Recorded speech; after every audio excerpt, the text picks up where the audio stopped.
एक तरफ जहां इजरायली सेना को लेबनान में मैदान छोड़कर पीछे हटना पड़ रहा है, वहीं दूसरी तरफ गाजा में भी कमोबेश ऐसे ही हालात बनते जा रहे हैं, क्योंकि जिस हमास को मिटाने के लिए आईडीएफ 7 अक्टूबर 2023 के बाद गाजा में घुसी थी, अब वही हमास उसके ऊपर हावी हो चुका है।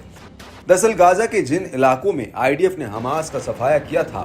अब उन इलाकों में हमास के लड़ाके फिर से लामबंद हो चुके हैं और ये लड़ाके इजरायली सैनिकों और टैंकों पर घात लगाकर भीषण हमले कर रहे हैं।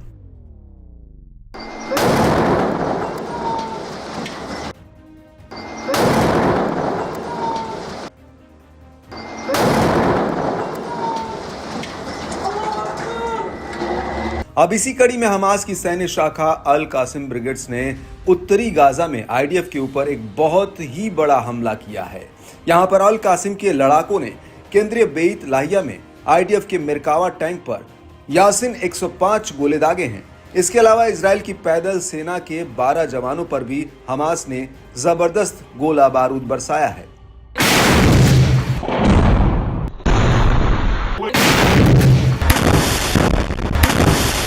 आपको बता दें कि हमास ने बेत लाहिया हमले का एक वीडियो भी जारी किया है, जिसमें हमास के कुछ लड़ाके पहले तो कागज पर आईडीएफ के पोजीशन का नक्शा बनाते हैं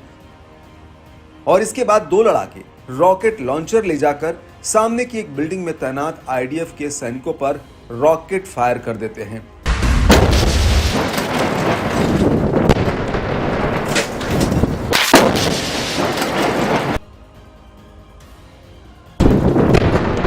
इसके बाद अल कासिम के लड़ाके दूर एक बिल्डिंग में आईडीएफ के जवानों पर रॉकेट से हमला कर देते हैं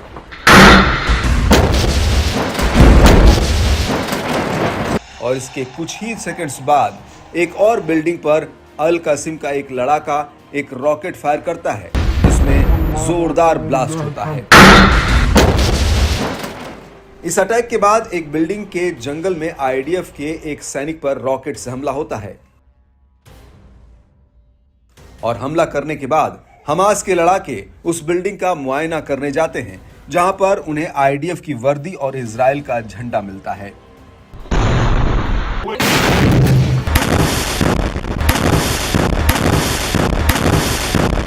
आपको बता दें कि इन हमलों के दौरान ही अल कासिम के लड़ाके बेत लाहिया में एक स्नाइपर ऑपरेशन को अंजाम देते हैं, जिसमें हमास ने आईडीएफ के 5 जवानों को निपटाने का दावा किया है।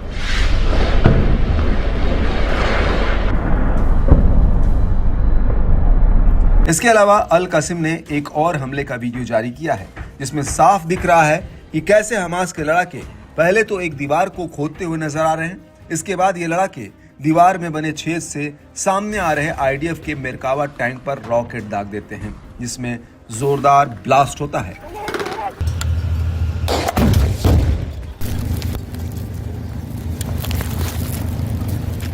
और इस हमले के बाद अल कासिम का एक और लड़ाका आईडीएफ के मेरकावा टैंक को उड़ा देता है, जिसके बाद जबरदस्त गोलीबारी की आवाज सुनाई देती है और इसके कुछ ही सेकंड्स बाद वीडियो में खुले मैदान में कुछ टैंक चलते हुए दिखते हैं। बड़ी बात यह है कि इन हमलों के दौरान अल कुद्स ब्रिगेड्स ने भी मैदान में मोर्चा संभाल लिया था। अल कुद्स का कहना है कि उसने बेत लाहिया में आईडीएफ के वाहनों पर 60 mm मोर्टार गोले दागे हैं। अल कुद्स के मुताबिक उसने आईडीएफ के एक सैन्य वाहन को अतातरा इलाके में तबाह कर दिया है। अल कुद्स ने इस वाहन पर EFP बैरल बम से हमला किया है और इस अटैक के दौरान ही अल कुद्स ने फिलिस्तीन मिस्र बॉर्डर पर इजरायली सैनिकों के जमावड़े पर 60 mm मोर्टार गोले भी दागे।